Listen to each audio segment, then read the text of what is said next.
Muy buenas noches para todos. Dios les bendiga grandemente. Esta noche les traigo una pequeña enseñanza, la cual he titulado Saca el anatema de tu vida. Dios mío, hermoso Padre celestial, Rey de misericordia y de poder, nos presentamos delante de ti hasta ahora en el nombre precioso de Jesús.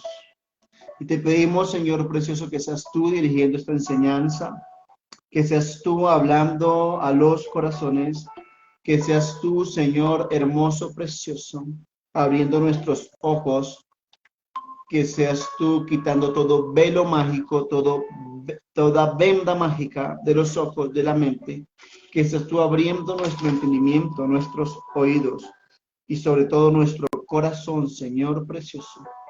Yo te pido, Rey de Gloria y de poder, que esta enseñanza sea para desbaratar muchos argumentos del enemigo en la vida de las personas. En el nombre precioso de Jesús.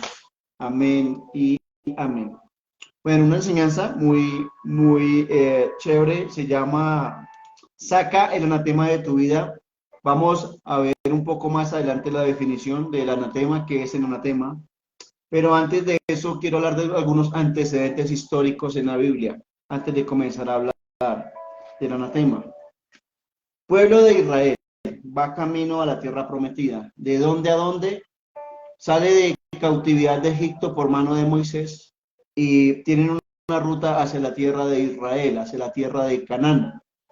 Y en el camino tienen que ir sorteando diferentes adversidades. Ahora, llega un punto en que por tanta desobediencia de la gente, el pueblo de Israel, Dios les hace el camino largo, se los hace más difícil.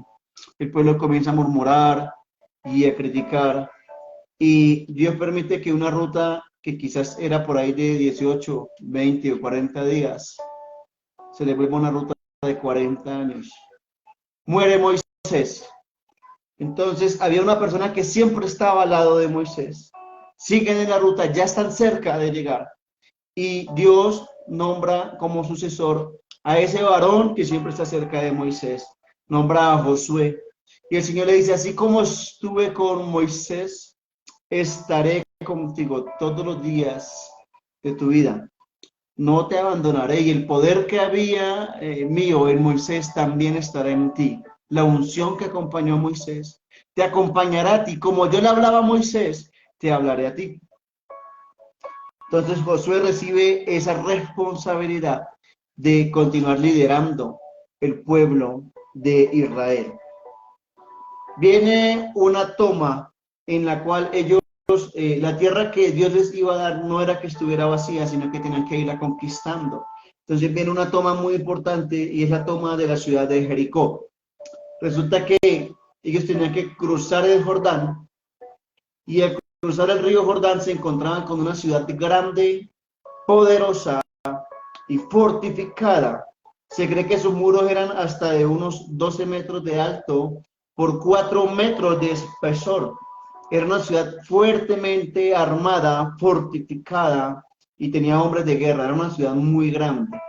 Los israelitas, cuando recién salen de Israel, dice de Egipto, de tierra de Gosén, dice la palabra de Dios que eran más o menos 600 hombres, sin contar, perdón, 600,000, sin contar mujeres y niños. Se cree que era entonces aproximadamente 1 millón de personas. Dios les da unas señales muy raras. El Señor a veces hace cosas que están fuera de nuestro entendimiento. Y ya ahí ya ha muerto Moisés y Dios le dice a Josué, mire, santifíquense, crucen el Jordán, manden el arca del pacto adelante y cuando ya hayan cruzado yo les voy a decir cómo van a conquistar esa ciudad de Jericó, la ciudad grande y fortificada. Pues bien, de forma muy resumida, la instrucción del Señor fue la siguiente. Toma a 7 sacerdotes, lleva el arca del pacto y el día de mañana le vas a dar una vuelta a la ciudad, por fuera, a los muros. El día 2 le vas a dar una vuelta, el día 3 le vas a dar una vuelta, hasta el día 6. Pero el día 7 le va a dar una vuelta con el arca del pacto, con 7 sacerdotes con trompeta, le va a dar una vuelta a la ciudad con todo el pueblo, con los varones de guerra, y van a tocar la trompeta no una vez, sino 7 veces. Y cuando suene la séptima trompeta, todo el pueblo de Israel va a gritar lo más duro que pueda. Y como cosa sobrenatural, los muros se destruyen. Dice la palabra de Dios que hubo como una especie de terremoto. Y se rompen esos muros, no por poder de cañón, ni de flechas, ni de lanzas, ni de bombardas, sino por el poder de Dios. Dios puso su poder en la voz y en las trompetas del pueblo. Bueno, destruyen esa ciudad. Y acá quiero leer una porción de la palabra. Voy a leer versículos muy puntuales. Dice la palabra de Dios en el libro de Josué 6. Y cuando los sacerdotes tocaron la bocina la séptima vez, Josué le dijo al pueblo: gritad, porque Jehová os ha entregado esta ciudad, y será la ciudad anatema a Jehová con todas las cosas que están dentro de ella.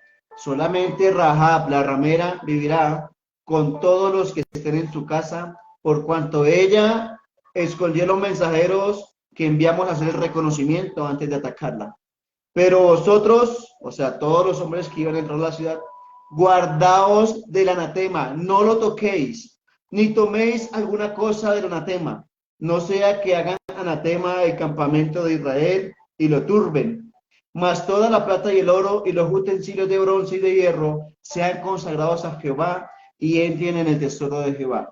Ellos, a lo largo que iban avanzando desde Egipto hasta la ruta, por la ruta que los iba a llevar a la tierra de Canaán, la tierra prometida que brotaba leche y miel, ellos tenían que ir conquistando muchas ciudades. En algunas ocasiones el Señor le decía a Moisés: de esta ciudad entren y destruyan todo, no tomen nada. En otras ocasiones Dios les decía: entren a esta ciudad que sigue, maten y quemen y destruyan todo, a excepción de los animales, quédense los animales.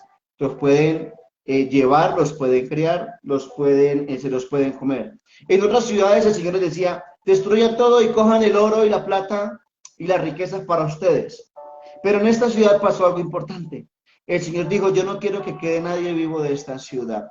Y había un motivo, pero no es la enseñanza de hoy. Es porque esta gente sacrificaba a los bebés a ídolos paganos, a estatuas de un cuerpo de hombre sentado en un trono con cabeza de toro, y mataban los bebés para que supuestamente dioses paganos bendijeran sus tierras, para que lloviera, para que hubiera fruto, para que hubiera fertilidad. Entonces Dios estaba enojado con esas ciudades, por eso era que Dios mandaba a matar. Y Dios en estas ciudades dice: van a acabar con todo, mujeres, bebés, niños, ancianos, los animales, todo lo van a acabar. No toquen nada de lo que sea anatema, ya les voy a explicar qué es anatema, pero las riquezas de la ciudad, lo que sea oro y plata, deben depositarlo en el tesoro de Jehová. Había un arca del pacto que ellos tenían que ir cargando. Dentro del arca se guardaban la tabla de los 10 mandamientos, se guardaba una porción del maná del cielo y otras cosas. Y había como una especie de baúl donde se guardaban las ofrendas en especies que se le daban a Dios. Dios dijo: lo que sea de dinero de esta ciudad, de la ciudad de Jericó, no lo vayan a quemar, me lo dan a mí, es para mí, dijo el Señor. Versículo 24: y consumieron con fuego la ciudad y todo lo que en ella había. Solamente pusieron en el tesoro de la casa de Jehová la plata y el oro y los utensilios de bronce y de hierro. Bueno, acá resulta que ellos tenían obligatoriamente que, para poder seguir con su ruta, obligatoriamente tenían que destruir la ciudad de Jericó, porque cruzaban el río Jordán y apenas lo cruzaban, a una poca distancia ya estaba la ciudad de Jericó en medio de su ruta. Les tocaba destruir esa ciudad. Y muy cerca de esa ciudad había una ciudad muy pequeña, de pocos habitantes, llamada la ciudad de Ai. En Jericó, que era grande y fortificada, Israel venció, y viene a pasar una desobediencia de una sola persona que entró a Jericó. ¿Qué es el anatema? Antes de seguir, entonces, en el Antiguo Testamento es algo que está condenado al exterminio de las personas o cosas afectadas por la maldición. Entonces, el anatema es algo que es maldito por Dios, que Dios lo ve como maldito. El anatema es todo aquello que es abominable a Dios. Y la palabra anatema viene del latín, se lee igual anatema en el griego abá o ewa, que significa maldito o apartado. Entonces, en esta condición es algo físico que lo habían apartado para dioses paganos. Para uno de los dioses era Baal Peor, Baal Quemos, y eran unas estatuas grandes con un hombre sentado en un trono. La cabeza era de toro y en medio de las piernas, esas estatuas normalmente eran en bronce, en medio de las piernas decapitaban los bebés y se los sacrificaban o los quemaban. El primogénito, el segundo, el tercer hijo. Y la gente de esos pueblos los quemaban los bebés. Entonces, ¿qué dice el Señor? Eso está por ahí en el libro de Ezequiel y de Isaías. Ustedes están matando a mis bebés. Ahora yo los voy a matar a ustedes. Por eso Dios le daba esa potestad a Israel de ir a limpiar esos pueblos de tanto pecado que hubo. Hoy en día esos sacrificios existen todavía y se llaman aborto. El diablo siempre ha perseguido los niños, los bebés. Listo. Entonces es un objeto. Eso puede ser una figura pequeñita en representación de uno de esos dioses paganos. Eso es el anatema. Es un objeto que Dios detesta, que Dios lo tiene como maldito, porque es una representación de lo malo que hacían esas culturas. Dicen que su significado etimológicamente significa ofrenda, pero su uso principal equivale al de maldición o al de desterrado por Dios, en el sentido de condena a ser apartado, separado, cortado como se amputa un miembro o de una comunidad de creyentes. Quiere decir que si una ciudad es mala, Dios la ve como anatema, que si una propiedad fue tomada de mala forma, Dios la ve como anatema. Y recuerden lo que yo leía en Josué 6. Destruyan toda la ciudad porque toda esa ciudad de Jericó, Dios la ve como un anatema. Pero también dio orden específica. Ninguno toque ni guarde del anatema. Quemen todo. Listo. Dice que el anatema es algo que Dios ha ordenado destruir. Bueno, listo. Conquistaron Jericó. Destruyeron Jericó. Era una ciudad grande, fortificada, militarmente armada, y vencieron. Dice el capítulo siguiente, pero los hijos de Israel cometieron una prevaricación en cuanto al anatema, porque Acán, hijo de Carmi, hijo de Sabdi, hijo de Sera, de la tribu de Judá, tomó del anatema y la ira de Dios se encendió contra todos los hijos de Israel. Bueno, ¿qué pasó? ¿Qué pasó con este hombre Acán? De todo lo que Dios dijo que no hicieran, él fue el único que desobedeció y tomó algo que vio valioso en la ciudad. Él creyó que era algo bonito. Yo acá voy a resumir y finalmente leo unos 4 capítulos más. Concluyo la enseñanza y oramos. Bien, Acán tomó el anatema, nadie lo vio. Fue y lo escondió debajo de su tienda, de su carpa, en el piso. Él tomó como una especie de manto babilónico y como unos lingotes como de plata de oro. Ahora lo vamos a leer. Esto pasó el día que conquistaron Jericó, ese día vencieron, pero quizás al día siguiente o a los 2 días siguientes, ellos tenían que derrotar la ciudad pequeña, la ciudad de Ai. Entonces Josué llega y le dice a alguno de sus oficiales, bueno, ¿qué hacemos? Vayan, hagan un reconocimiento. Vayan, miren si ellos están armados, si son pocos, si son muchos. Fueron y le dijeron, Josué, no vaya a cansar a todo el pueblo de Israel. Manden nada más unos 2,000 hombres, que con eso basta para conquistar esa ciudad. Y ya. Dice la palabra de Dios que fueron 3,000 hombres de Israel a la ciudad de Ai. Y fueron y la ciudad de Ai los venció, los sacó corriendo y les mataron a 36 israelitas. Y les tocó huir. Y entonces todo el ánimo del pueblo de Israel decayó. ¿Por qué decayó? Porque cuando ellos iban a tomar Jericó y las ciudades que tomaron de ahí hacia atrás, Dios enviaba un espíritu de terror y de espanto. Solamente era que la gente de esas ciudades escuchara que venía el pueblo del Dios, creador del cielo y la tierra, y ni siquiera les peleaban en muchas ocasiones. Entraban en miedo, en terror de combatir a Israel.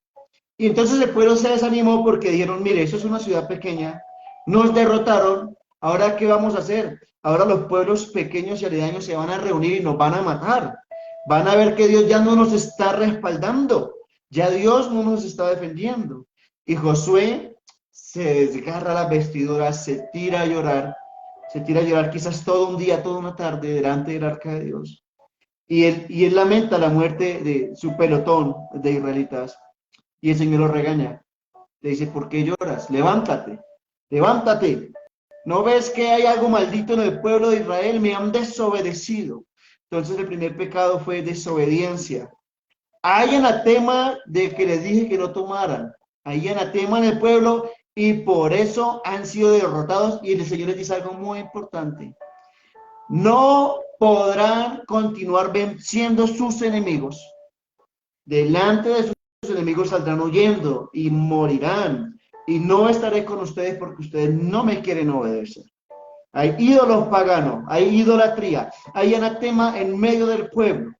Entonces acá pasa algo especial. El Señor le orienta a Josué qué tiene que hacer. Y el Señor le dice, Josué, son 12 tribus de Israel. Usted va a llamarlos por tribus y en la tribu que caiga una especie de señal, que caiga como la suerte, yo le voy a decir cuál de las 12 tribus, en cuál de las 12 tribus está escondido el anatema. Y después les dice, después llámelos por clanes y llámelos por familia. Y yo le voy a revelar quién es. Sigo y leo los 5 o 6 versículos. Esto es Josué capítulo 7, inicio en el versículo 16. Josué pues se levantó de mañana, hizo acercar al pueblo de Israel por tribus y fue tomada la tribu de Judá. Y haciendo acercar a la tribu de Judá fue tomada la familia de los de Sera, y haciendo luego acercar la familia de los de Sera por sus varones, fue tomado Zabdi, hijo de, hizo acercar por su casa a los varones, fue tomado Acán, hijo de Carmi, hijo de Zabdi y de Sera, y todos ellos eran de la tribu de Judá. Entonces Josué le dijo a Acán, hijo mío, da la gloria a Jehová del cielo, al Dios de Israel, y dale alabanza, y declárame ahora qué es lo que tú has hecho, y no me lo encubras. Resulta que una persona puede hacer lo malo delante de su esposa sin que ella se dé cuenta, delante de sus papás. Y aquí hay un ejemplo en el hombre que es adúltero o en la mujer que es adúltera, el hombre que tiene a su esposa y la engaña, pero cree que porque su esposa no le está viendo, cree que todo va a estar bien, o la esposa que está engañando a su esposo y cree que porque su esposo no se ha dado cuenta, todo está bien. Pero dice la palabra de Dios, no os engañéis, porque el Señor no puede ser burlado. Delante de los ojos de Dios no hay nada oculto. Dios orientó a Josué quién era el que había desobedecido. En este punto ya está delante de Josué el culpable que se llama Acán, y todo el pueblo de Israel está rodeado de testigos mirando. Y Acán le respondió a Josué diciendo, verdaderamente yo he pecado contra el Dios de Israel, y así he hecho, pues vi entre los despojos un manto babilónico muy bueno, y vi 200 ciclos de plata y un lingote de oro de peso de 50 ciclos, lo cual codicié y tomé, y he aquí que está escondido bajo la tierra en medio de mi tienda, y el dinero debajo de ella. Josué entonces envió mensajeros, los cuales fueron corriendo a la tienda, y allá estaba escondido en la tienda de Acán, junto con el dinero. Y tomándolo de medio de la tierra, lo trajeron a Josué y a todos los hijos de Israel, y lo pusieron delante de Jehová. Entonces José y todo Israel con él tomaron a Acán, hijo de Sera, el dinero, el manto babilónico, el lingote de oro, sus hijos, sus hijas, sus bueyes, sus asnos, sus ovejas, su tienda y todo lo que tenía, y lo llevaron al valle de Acor, o sea, afuera del campamento. Y le dijo Josué, ¿por qué nos has turbado? Ahora túrbete Dios a ti en este día. Y todos los israelitas los apedrearon y los quemaron después de apedrearlos, y levantaron sobre él un gran montón de piedra que permanece hasta hoy. Y Jehová se volvió del ardor de su ira, y por esto aquel lugar se llama el valle de Acor hasta hoy. Hay algo importante. Primera enseñanza. El pecado lo cometió por decir a Acán hoy. Y Dios esperó quizás un día, 2 días, esperando que Acán se arrepintiera de su pecado, esperando que Acán buscara a Josué y le dijera, Josué, yo desobedecí, entrego esto que no es mío, entrego este manto babilónico, este oro. Y si se hubiera arrepentido, Dios hubiera tenido misericordia. Cuando Dios sorprende a Adán y a Eva en el jardín del Edén, Dice la palabra de Dios que la presencia de Dios se paseaba todos los días en las tardes por el jardín del Edén. Pero cuando Eva y Adán pecaron, se comieron el fruto prohibido, desobedecieron. La voz de Jehová los busca y los llama y le dice, Adán, Adán, ¿dónde estás?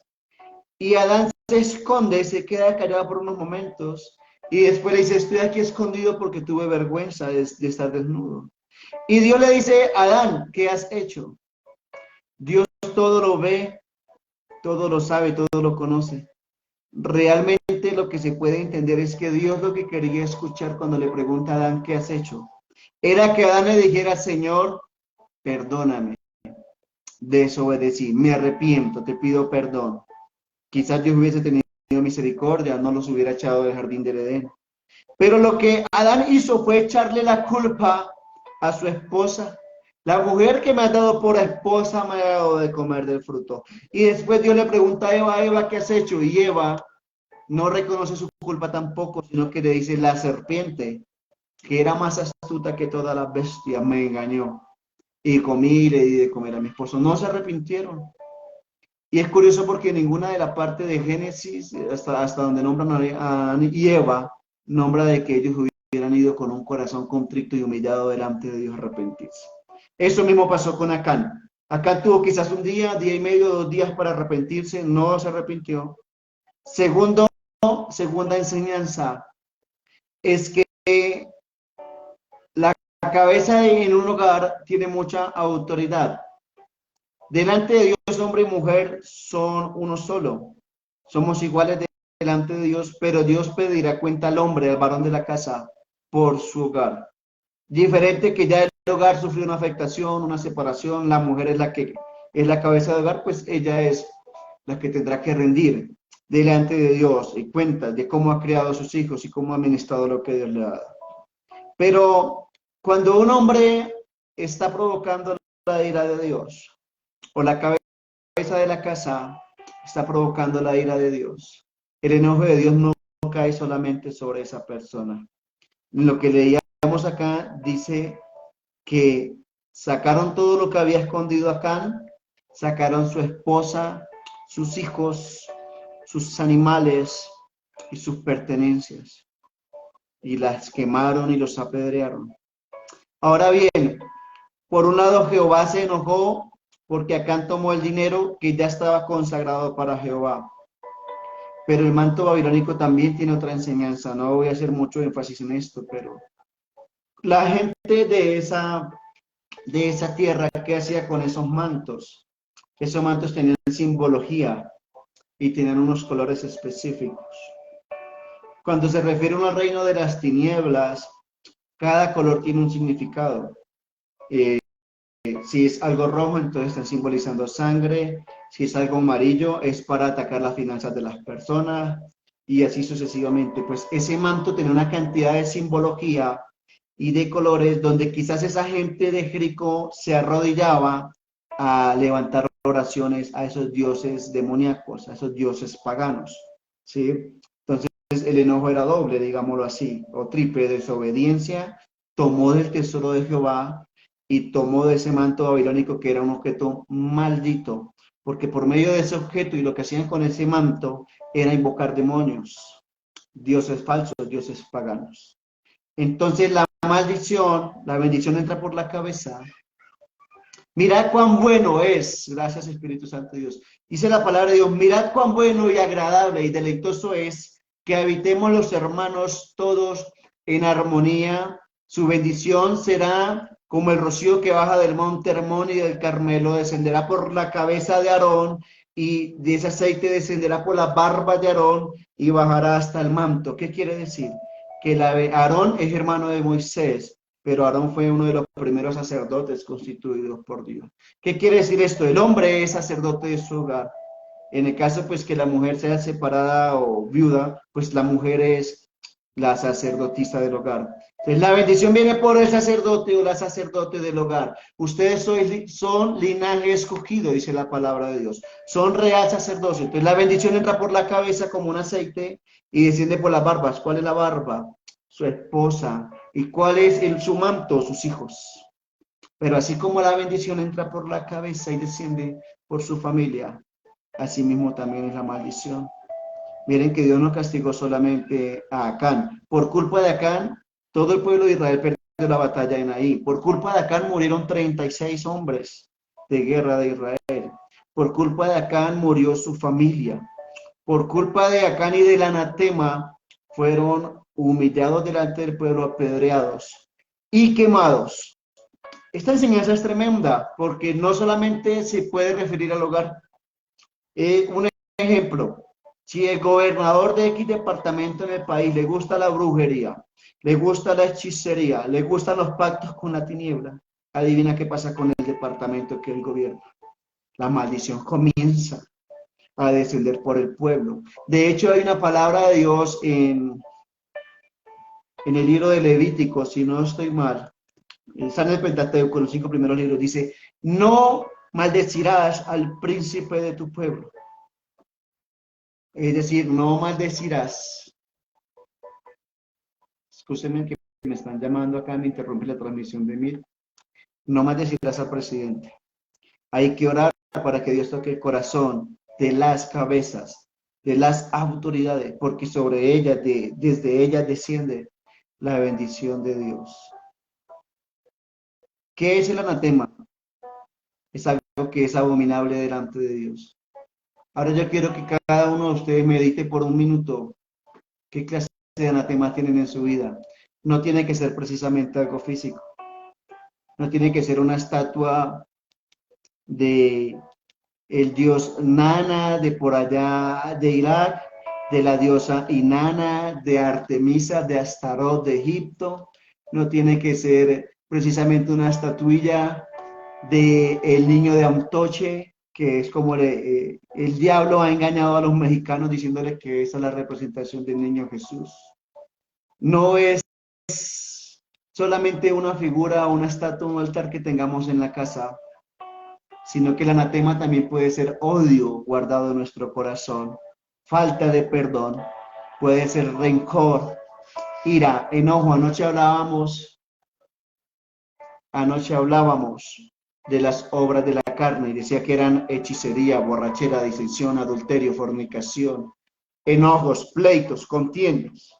Cualquiera de esas cosas que se alojen en tu corazón también es un anatema. Sácalo. Saca todo lo que no, saca todo lo que no le agrade a Dios de tu casa, de tu vida. Y dile, Señor, ayúdame y enséñame el camino que debo seguir. Salmo 134, si no estoy mal. Guíame, Señor, por la senda de justicia. Enséñame el camino que debo seguir. Algo que podemos hacer en nuestras oraciones. Señor, ayúdame a no ofenderte. Ayúdame a no traer tu ira delante de mí. Porque es tremendo cuando el Señor se enoja.